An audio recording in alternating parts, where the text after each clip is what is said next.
What happens when the thing you've barely dared to dream for actually comes true? How does it change you when what you've been believing for and almost given up hope on finally becomes reality? The Redefining Possible podcast spotlights guests with stories of insurmountable odds who have witnessed the impossible become possible with God.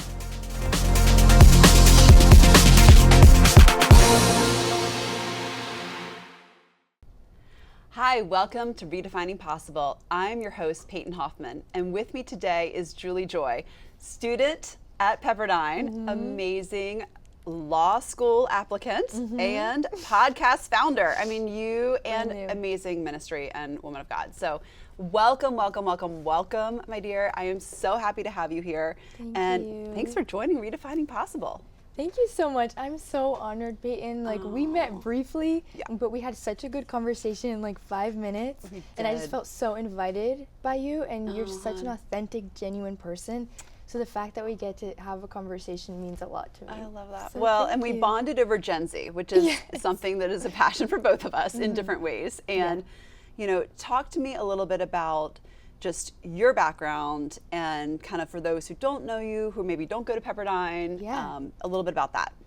Yeah, I'm a junior at Pepperdine University, which we talked a little bit about. Amazing. And I love Jesus, super passionate about making sure people know that they can be free. And when I tell people that, they're very confused. They're like, I am free. I'm walking around on earth. I do have purpose. But there's a layer of purpose that can be unlocked, especially for young people that they're just walking around so unaware of. And for me, what God has put on my heart is to be vocal about that and to communicate and for advocation on his behalf. To say, hey, there's actually a layer of transformation, of better character, of purpose that can be unlocked, and your career, your path, your athleticism, your joy, your creative side can fall into that. And so while being a student, I was just, just a normal girl studying politics, religion, and all the intersections, and it's been hard. But throughout the process, God has planted dreams in my heart and visions for art and for projects, which I didn't expect, but he will provide. He will provide. And so he's provided like dreams for podcasts or art or visions that I never expected. I love that. When you talk about transformation and freedom, maybe give us an example of what that's looked like in your own life. Like, because you walk it out before you're able to invite other people into it. So, 100%. Maybe like just an example of, just whatever comes to mind for you for that. That's so funny because I was reflecting today earlier on this. Were you? Oh my goodness. We're always, especially as upperclassmen, reflecting on what you were like as a freshman or a sophomore, because it's a constant and it's a fast-paced transformation. Like, there are 4 years of college, but it goes by so fast. It does. And so, when you come into college and they ask you, what's your 4-year plan? And you're like, whoa, I just got here. You're like, I don't have a plan. I don't have a plan. You're like, I just made it here. Exactly. I'm like, I'm happy that I got into Pepperdine University. My plan was to be here. Thank you are God. my plan. Exactly. This was my initial plan. And I remember hearing those words from my counselors. And of course, that's their job. They're doing their job, but feeling so fearful. Oh, wow. Feeling so overwhelmed of what was to come. Which makes sense. Right. I mean, understandably. I had just arrived, but at the same time, I wanted to be prepared, right? I wanted to be free from this fear, but I wasn't even aware of how trapped I was. Wow. So only now as a junior do I look back at how anxious and how fearful I was of the future just as a freshman. Wow. And some of that is seasonal, right? Yeah. You're just a freshman, you have those moments, you're growing up. We grow up in life, but we also grow up in our salvation. True. And so it was just a season that I was going through with God, but at the same time, I was scared. I was scared of people. I had this, like a fear of man, fear of people. Okay. I was fear of speaking up. I had a big fear of speaking up. I felt like if I shared my opinion, even in a classroom, people would be like, she's dumb, she's not worthy. Oh, wow. It was this constant little voice in my head that said, you do not need to speak up. You can just stay seated. So what did that look like for you? Did you not raise your hand in class? Did you not, if you were in a friend group, did you not give your opinion? Like, how did that play out, I guess, in your first couple of years? It started really small, so it would be whether I was in a one-on-one conversation with a friend or even talking to my parents on the phone. It was like, don't share this. Like no one wants to hear your voice. It was that little whisper, but it was a powerful whisper, right? Because if you start giving, way to that, it will become louder and louder. Wow. And so it creeped into my academic spaces. It creeped into my creative spaces. I grew up dancing. Yeah. So it was like if I had a recommendation for choreography in the studio, I felt like I couldn't recommend or couldn't add any wisdom because I wasn't worthy of that. Wow. And so it creeped into every area of my life, but the heaviest one for me was the classroom. Wow. Because I'm a student, and so that's where I live out my life. Your identity right now. It's my identity right now, and what a privilege it is to be able to study, right? A lot of people don't have that. That's very true. It's very true. So I felt like the enemy was honestly misconstruing that privilege. Wow. And so it creeped into the classroom too. And it's interesting that it went from fear to an unworthiness. And I've heard several women on this podcast talk about that, how the thing for them was not feeling worthy. And so for you, what shifted in you, to create that, from unworthiness to worthy? Like, how did that shift for you over the last couple of years? Yeah, I think the root of these fears that we hear a lot of women talk about, but just a lot of people in general. In general, yeah. But specifically my generation is we don't know where to place our identity, or we don't even know where to place our hope. Yeah. Right, so it's misplaced identity and it's misplaced hope. Yep. And so if you're putting your identity in something that's quite temporary and that will vanish, you're suddenly lost and you're walking around earth without purpose. Yeah. And so I was putting my identity in good things, right? Okay. They were good things, they were art, they were my academic life, but it's not what defines me. Right. And so once I finally put my identity in the established person of Jesus Christ, everything else began to fall into alignment. Because that's what he does, right? He aligns all things. Everything. And so when I put him at the center, number one and the center, I realized every area of my life began pointing to him. I love that. And then I calmed down. And literally the peace that transcends all understanding fell over me as a freshman. So good. Yeah. Oh my goodness. So this all happened your freshman year too? Yes, all of it. Wow, that's a big freshman year. It was big. Wow. Oh my goodness. So, and this for you, just in general, what are you seeing in this generation? You said misplaced hope and misplaced kind of identity or value. What are you seeing? Because there's so much that's being seen in your generation right now. Yeah. So what are you seeing that is, I would say, maybe difficult, and what are you seeing that's really encouraging about your generation right now? That's such a good question. Because there's let's answer them one at a time. So what are you seeing that's the difficult? I mean, you said misplaced hope. Yeah. Can we unpack that a little bit? And then, misplaced, I know, I guess identity. Yeah. But even amongst, I think, college students that I know that would say they've gone to church or they are Christian, I'm still seeing some of that there. 100%. So maybe let's dive into that a little bit. Yeah, I think it's that lack of consistency, right? I place my hope in Jesus one day, and the next day trouble comes up, as we do, we're human, whether it's a broken relationship or a hard homework assignment. Any small thing will just throw us off our rocker. So suddenly it's I knew who I was and now I don't. Yes. So it's that lack of consistency, and I would also say on the other side of that, there's some passivity. Okay. That we don't even realize. That's interesting. That's really good. Things need to be dealt with, right? Yeah. If fear is the root of a lot of our problems, you got to cut it at the root. Right. And so a lot of people are I want to start up here, but you got to get low. You got to humble yourself so good. in order to cut things off at the root. And once we deal with the root, then we're that's why I was so anxious. You're that was the thing. That's why I had that fear in the classroom. Yeah. So it's a lot of passivity, and ultimately, fear is manifesting itself in these big ways. You got to get low and humble yourself. That's so good. So there are layers of pride in that too. Okay.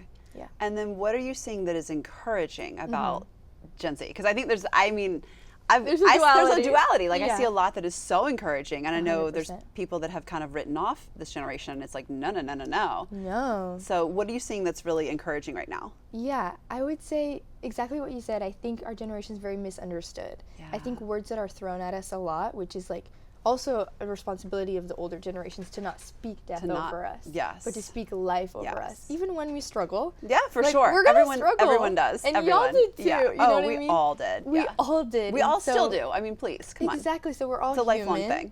So I think there's a responsibility on older generations to speak life over us when we're sitting and having conversations like these and allowing for spaces like this. So that's why I'm so grateful, Peyton. But I think along with the older generations and their responsibility, we are a generation of dreamers. Yes. We dream really big. Really Sometimes big. too big. And that is tough. Too big. Even conversations with my own mother, she's like, let me pull you back on the ground. She's like, let bring me you put back to your earth. feet Yeah. back on earth. But at the same time, I think there's such beauty in dreaming so big. We dream past our understanding, past our comprehensibility. And I think that's where the faith component is so present. So when you take a dreamer and then you add the Lord's, literally, one of my favorite verses, Isaiah 55, 10 and 11, his thoughts are higher, his plans are higher. And even Proverbs, his purpose will always prevail. Yes. So when you take a dreamer, you add that faith component, truly anything is possible. Which is amazing. So I would say the work ethic of Gen Z is something that I've never seen before. People think we're soft, and I think we are, and we're able to talk about our feelings, which is such a good thing, but that doesn't necessarily make us weak. And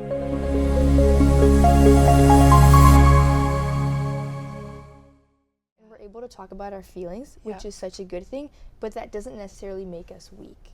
That's a really good differentiation too. You know what It's I mean? and that's important for, I think, every generation to hear. It's hey, emotions don't mean you're weak. There was a time in a generation in which that was true. That actually, those two things actually correlated, unfortunately.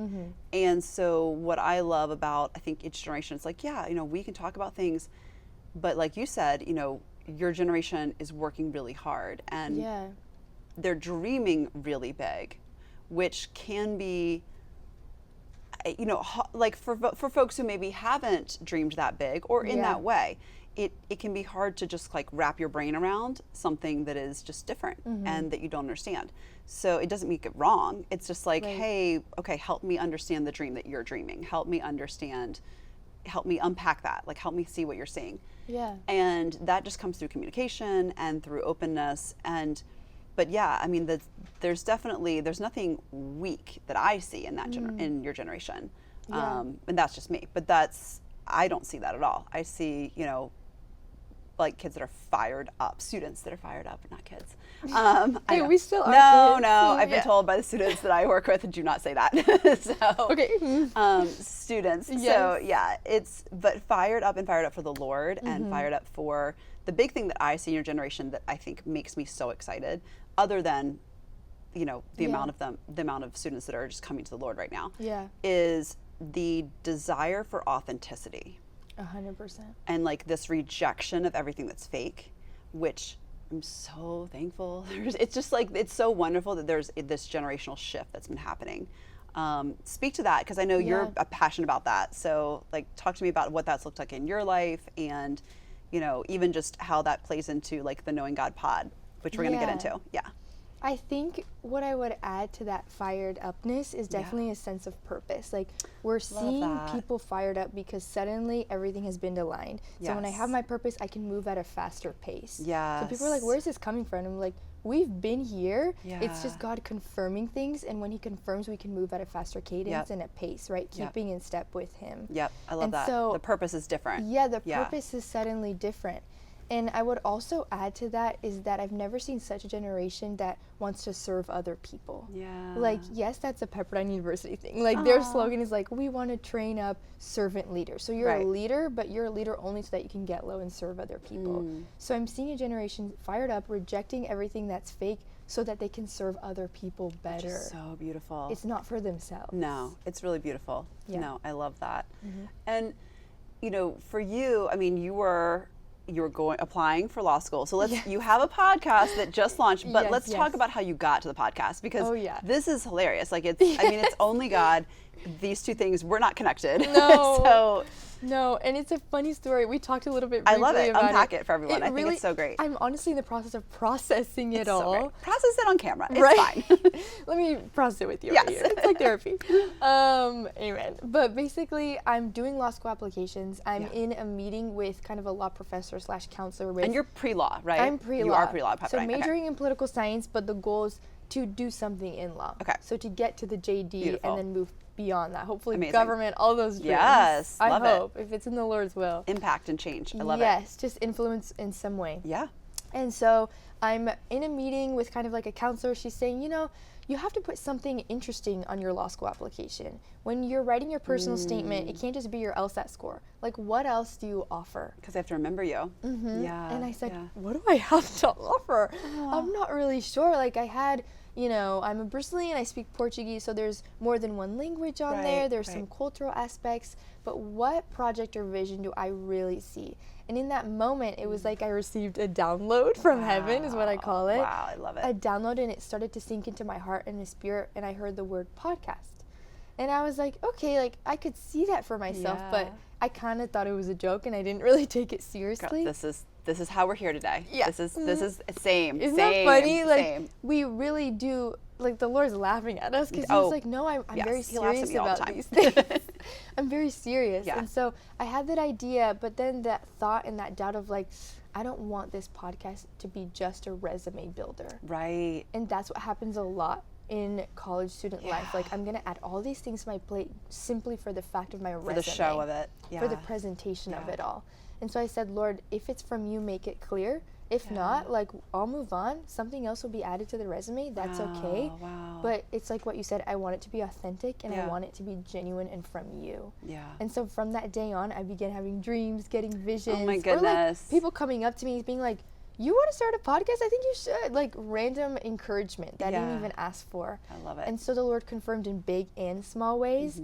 And so I started from there. But it was the law school application that began that entire process. I mean, and what a crazy thing that it's like, Yeah. Because they look the same way that they do for college. I mean, in any kind of grad school, you want a personal statement, and they want to know a little bit about you, so that as someone is looking through hundreds of applicants, they'll be like, oh, Julie Joy, she was that girl that's Brazilian and has the podcast.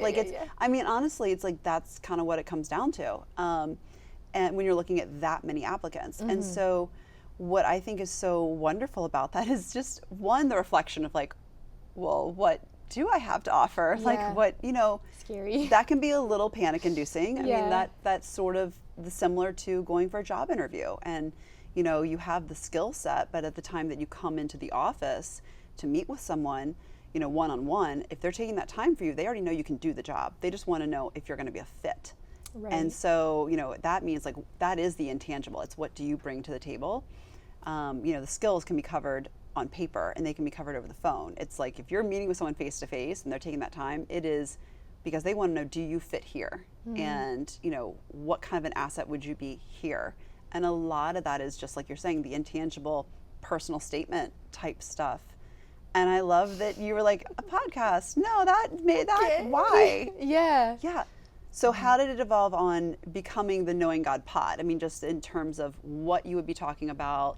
I know you're really aiming at Gen Z. I mean, you're talking to your generation. So kind of how did all that come about for you?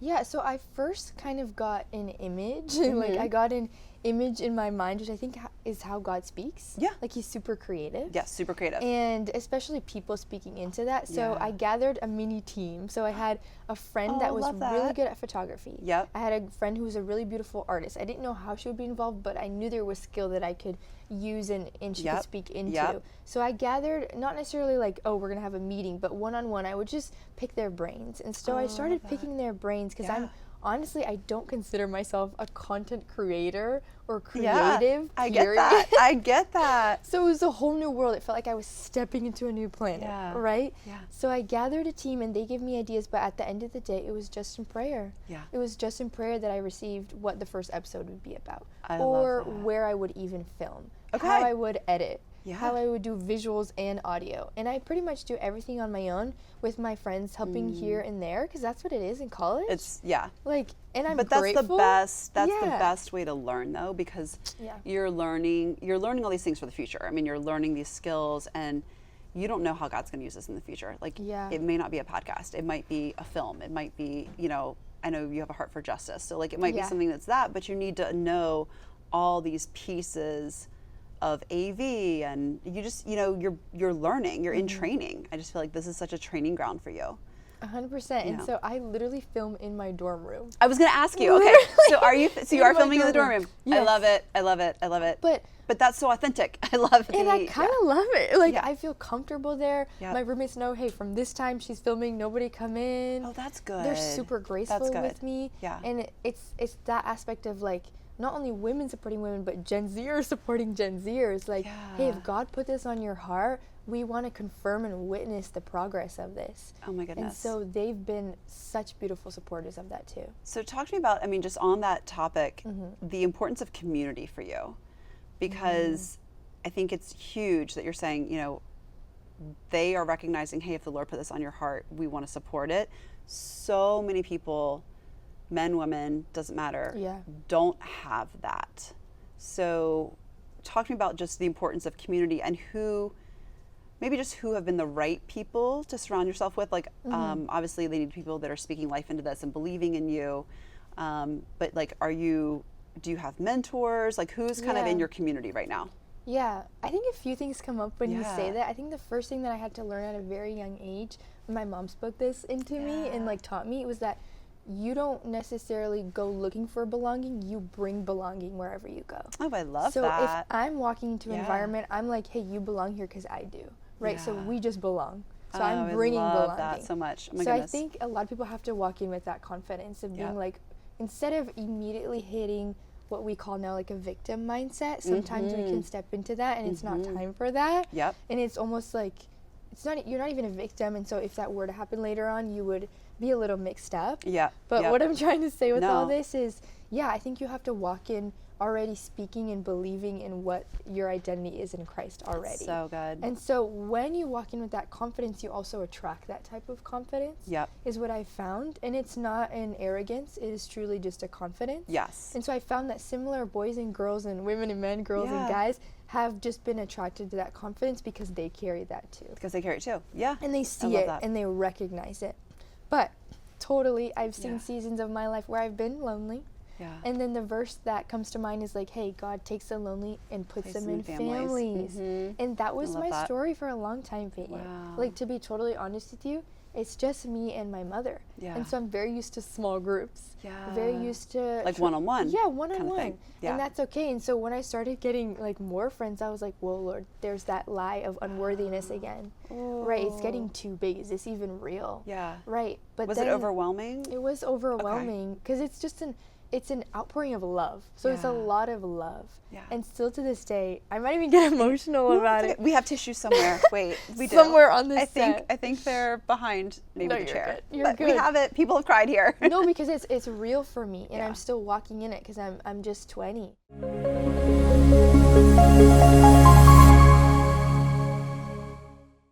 It's real for me and I'm still walking in it because I'm just 20.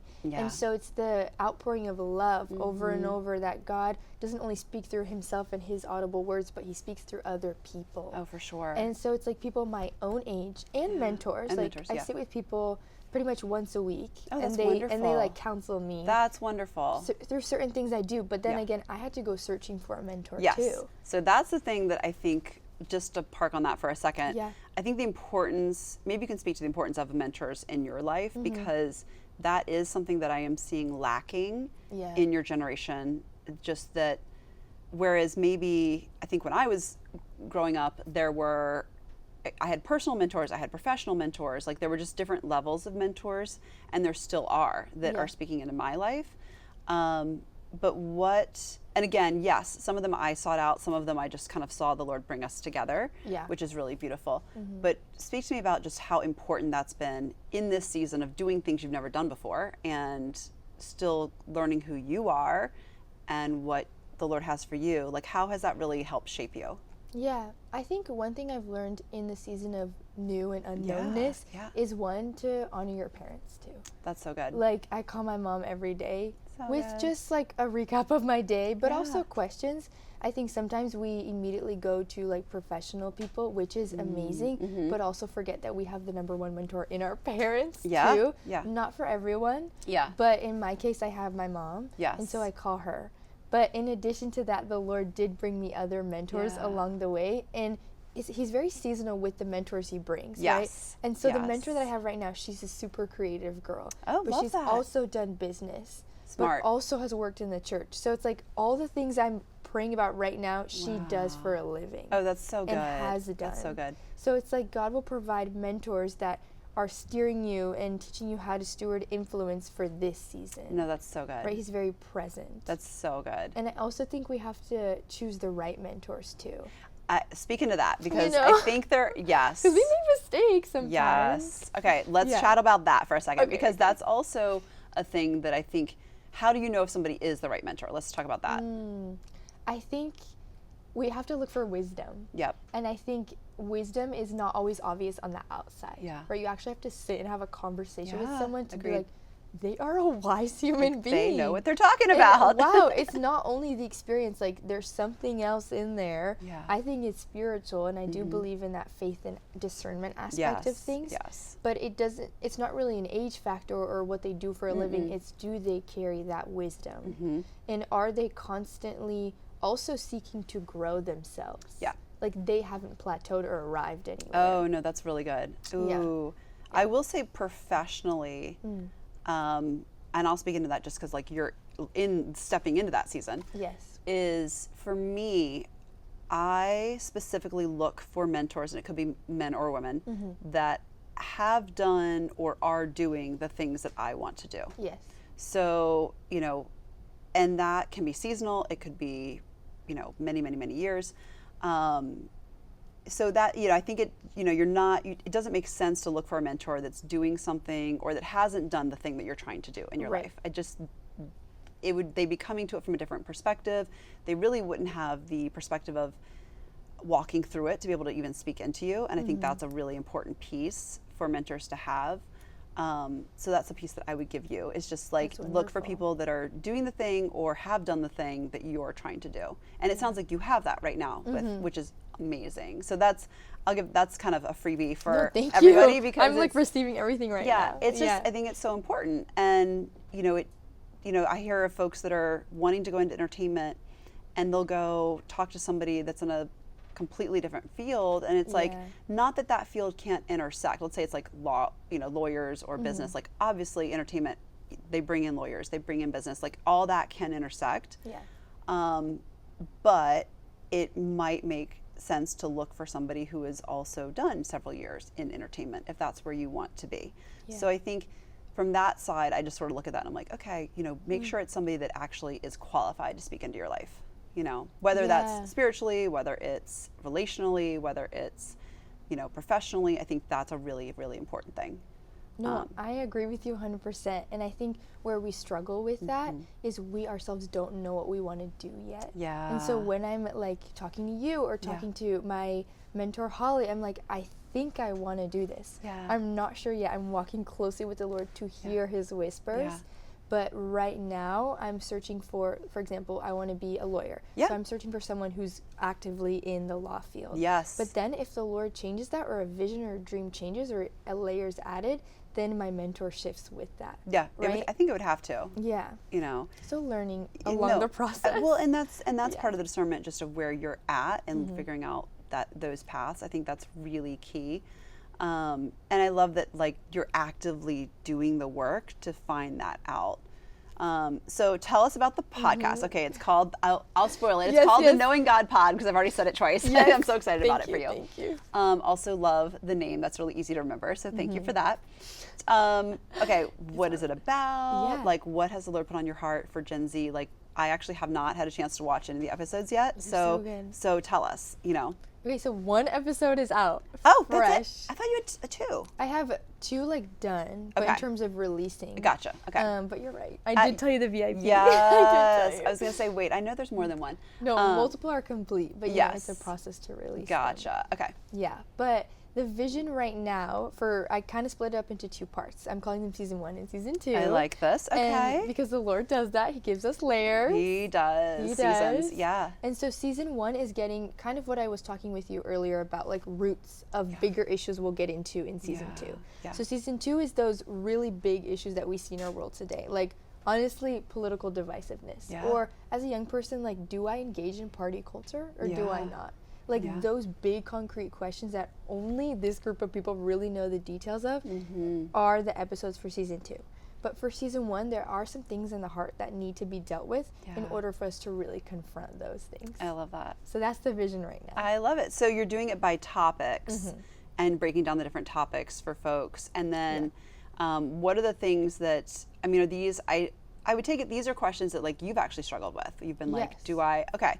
These are things, oh, so sorry. No, I was going to say, so how did all that come about too? Like just how did you pick the topics and the questions? I think I go through what I struggle with the most actively. Yeah. So there's a balance of like active struggle, but things I've already walked through as well. I love that. Because I'm not always going to have it figured out, and I probably won't for a long time till heaven. And that's okay. And that's okay. Yeah. But at the same time, I think because I've gone through certain difficulties and tragedies in my life at a young age, the Lord has given me the privilege to have lessons earlier on and put his words in my mouth to speak on those issues. I love that. So there's a balance of things that I've been through, feel like that chapter has been completed, and things that I'm actively going through, and also what I'm hearing from my friends. Yeah. Oh, that's a wonderful group of places to get the questions from. I love it.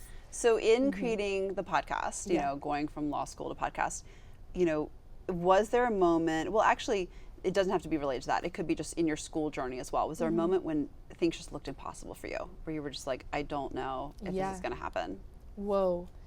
A lot of moments. I think I'm still walking in the fact of like, whoa, I'm literally walking in the impossible. Like Matthew 19:26, like, what is impossible for man is possible for God. Like, literally tattooed on my heart. You're like, how is this happening How is this happening? I think the fact that I'm at this university in general is something that was honestly financially not feasible. Wow. It's me and my mom, so we work very hard to make sure my dreams and her dreams are present and active, but at the same time you have to be real. Yeah. Like, she's like, maybe later you can go get that college degree at a university, in a private university, but she was like, hey, right now we have to be real. Yeah. And I think you might have to take like community college, which is so fine. Totally fine. You can transfer in.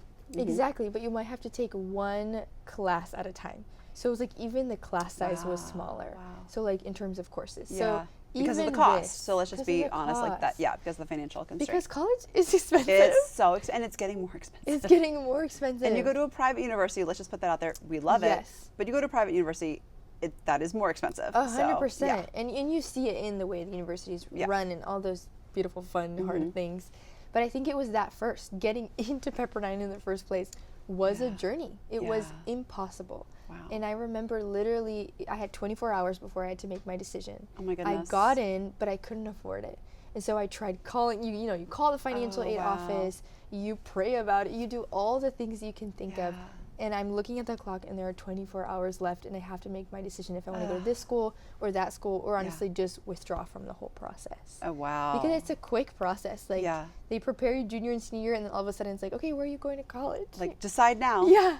Wow. For your future. And then I remember in those last, I would say maybe 10 hours,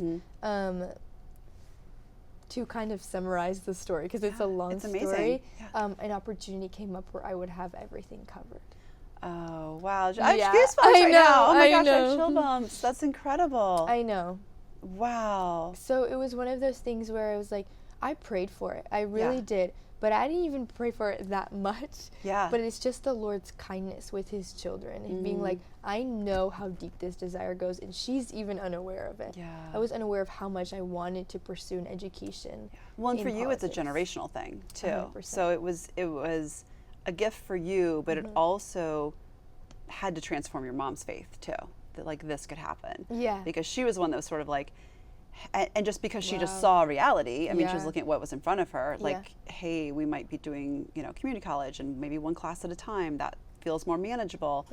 And what I love is that this blessing on your life is also like generationally behind you, like, blessing generations before you.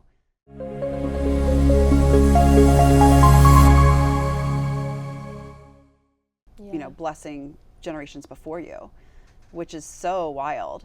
So wild. My mom always says, like, hey, it's better to learn things at 20 than at 50. Yeah. But if I have to learn things at 50 with the Lord, which is how we do life, when you learn it, I will learn it. And so we literally had it's so funny we talk about this. It's so good. We had a conversation on the phone yesterday, and she goes, Julie, like, through you, the Lord is still growing my faith. Isn't that beautiful? Oh, goosebumps again. I know, because she's been my model for Yeah. faith my whole life. Yeah. So the way, like, the Lord does things generationally is so powerful, but also how he switches things in the details, too. Yeah, and there's, she gave you everything she had, and what the Lord is giving you is a different portion. And so I just feel like it's because you are part of this generation that dreams big, and it's just like, I'm going to put my faith where my dreams are, and I'm going to partner these two things together, and I'm going to go and see what God does. It's that actually creates an atmosphere where the impossible becomes possible. I mean, that's what creates that, is that you're just like, yeah, I'm going to count on God, and I don't know what it's going to look like, and I don't have the answers, and I don't know how, but I'm going to count on him. Yeah. And that's something that speaks to any generation. I mean, that can speak to your mom, your grandmother, like that. I mean, that goes generations up and generations that are to come. So I think that's super, super important for you. And I love that you're honest about, like, yeah, there were so many moments that looked impossible. Like, even just starting a podcast can be like, where do I begin? What do I do? Yes. Even the podcast is something that still feels impossible. There are days. Except you're doing it. Except I'm doing it. You're so actually doing it. But there are days where that thought of, like, this is impossible, but yet I'm walking in it, so it's possible. Yeah, you're actually doing it. You got to get past those thoughts, right? Because it's all up here. It is. So. My goodness, I love that so much. Now, how has this redefined for you, just, I would say, your perspective of yourself in all of this? Whoa, okay. I think so many things. Yeah. I think it's kind of what we talked about with my freshman year. My perspective of myself is like, I am worthy. I'm worthy. I'm already approved. Yeah. Like, there's someone that's pleased with me. Because I was always searching for people's validation or people's approval. It's so good. Right, man's approval. Yeah. I was searching for it, and I wasn't even aware of how those tendencies were coming out. But once the Lord said, hey, you're actually already fully loved. In completion. It's not necessarily what you do, but it's who I say you are that defines you. It's so good. Like, that to me was this shift. So I now see myself as worthy, and I also see myself as fearless. I love you that. Know what I mean? I love, like, a lioness. I love that for you. Yeah. I love that. I see myself as fearless, and also as a demonstrator. I think a lot of the times there's a fear of my generation. Explain the demonstrator part, because that can mean a lot of different things. So maybe Not let's I was going to say, let's unpack that. I think in the sense of, like, I'm not afraid to go first. Okay. I'll demonstrate what this looks like. Okay. And I'll get it wrong, and I'll fall, but I'll get back up each time. So pioneer. Pioneer. That's who you are. This is why we do. This is why we're here. This is why we do this. Pioneer. I'm okay to go first. Yep. And I'm okay for other people to see me, even if it's in a mistake, even if I struggle, see me struggle and watch that, but see the bravery that I had to go first. Yeah. Well, and like you said, you pick yourself back up and you try again. And exactly. I mean, that's all any of us can do. Is we all make mistakes. We all, you try to learn from your mistakes so you don't make them again, obviously. But yeah, I mean, that's part of it. And for at every age, I mean, that doesn't stop when you're out of college. Yeah. That's everyone, every day of our lives. Everyone is just trying to figure it out, honestly. And I think just that's so freeing, because I think sometimes in college generation you can be like, oh, people that are older and wiser, like, they have it figured out. And it's like, no, we're all still doing one step at a time with the Lord. That is literally what we are all doing. Yeah. And so just like, there is no pressure.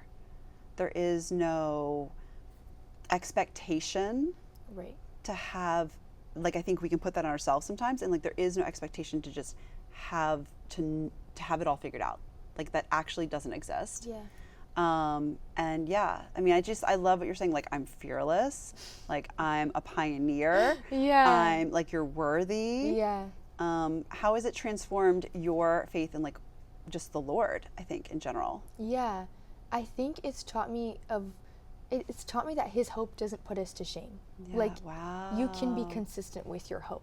Ooh, right? That's good. It's not just hype. It's not a momentum. It doesn't last for 48 hours. Like, this hope and this joy and this enthusiasm that I've been gifted with from the Lord is for all of us, meaning we all have access to it.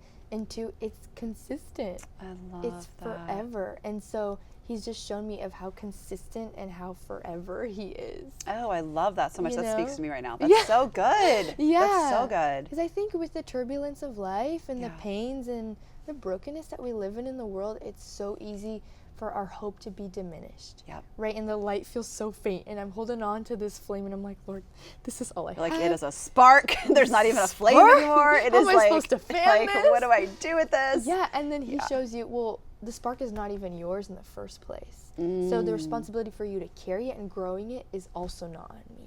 Wow. So like responsibility is the Lord's. My job is to listen and obey. And your pieces. And do my pieces. Wow. I love that. And there's, a verse in the Bible that says, hope deferred makes the heart sick, but desire fulfilled is a wellspring of life. So basically hope fulfilled is a wellspring of life. And what I love about that is just, I feel like that's kind of what you're speaking to, is where there can be delay or where there can be maybe a detour that like looks like a disappointment, but it's really not. It's just kind of the Lord detouring you onto another path. Like that, those are those moments when like the fire can look and can feel smaller. Teeny. And you can just be like, where is it? What is happening? And I love that. It's very freeing just to hear like, hey, you know what, the flame is the Lord's. And what I will share with you, one of the words the Lord gave me for your generation is, I felt him say to me about a year ago, like that my generation is paving the way and your generation will carry the flame. Wow. And so it's just interesting that you brought that up, because that's one of the words that the Lord's given me for this generation is, that you all are flame carriers and you are fire carriers. And so I think, but you've had to have people go before you to actually make the way, to pave the way of some of what you're walking in now. And so I think it's recognizing some of that, but also recognizing like, hey, this flame is from the Lord. Like it's his. You're here to steward it. You're here to like hold it and carry it, but you're not responsible for making it happen, which I think is a different thing. And that is so freeing. Yeah. Because especially with my story, I'm like, I want to give my mom also a good future. Yes. I want to provide a house course, for her. Of course. Or like if she wants to go on vacation in Hawaii, like, she loves let's Hawaii. go. Like it's on me. Yeah. But then when I started realizing that, yes, I will steward it, but it's him that gives me those things, I was freed into a whole new way of walking and being. Which is so amazing. Which is so my amazing. gosh. I hope you get into that on the podcast. I think that's a really great topic to kind of dive into for the Episode generation. 3 idea. Yeah. Oh yeah. No, I just I think it is. I think there's a lot. I think that could be really, really interesting for the generation and just for everybody that's going to be listening and watching. Okay, so tell people, where can they find you? Okay. Where can they find the podcast? I mean, all the things. On Instagram, they can find my personal account. It's just @JulieJoy. Okay, so amazing. It's just my name, Julie Joy. That's my real name, everybody. Yes. Everyone's like, is that your artist name? And I was like, no, I was born. Oh, it does sound like an artist name. Like I didn't think about that. So fun. Love my parents. So great. Julie Joy, little underscore at the end. But if they want to see just things on the podcast or just those creative projects, there's a whole separate page. Okay. Which is the Knowing God Pod. Amazing. And it's on Instagram. Is it on YouTube? Is it on YouTube, and Spotify now. Oh my goodness. Everywhere. Okay. Everywhere. I love that. I love that. Well, my gift to you for coming on the show today is I want to give you a copy of each of my books. I know. So we have, the first one is a women's devotional that I wrote in the in-between season of my life. So it's called Fighting for Joy in the In-Between. And that was my first step of obedience for book writing. And the second one is called Radiant, Unafraid to Shine. And it's all about our identity. It's all and the it has flame the flame and the candle. And I will just point out, it's like the side profile of a woman's face. Like that came to me in a dream. The Lord was like, it's like the flame is the women. I know. I'm actually shocked because we didn't talk about this. We didn't talk about this, and this was hidden. So I just want people to know, like, this is all hidden behind, so you didn't see this it at all. So those are both for you, and Thank you. I've loved having you here, and it's so special, and yeah, I'm just so excited for what the Lord's going to be doing in your life and how He is just beginning things for you in this season, and yeah. Can't wait to hear more. We'll come back and have you back for more, definitely, an update. Thank you. Oh, thank you again. Thank you all so much for joining us today on this episode of Redefining Possible. I'm your host, Peyton Hoffman. Can't wait to see you next time.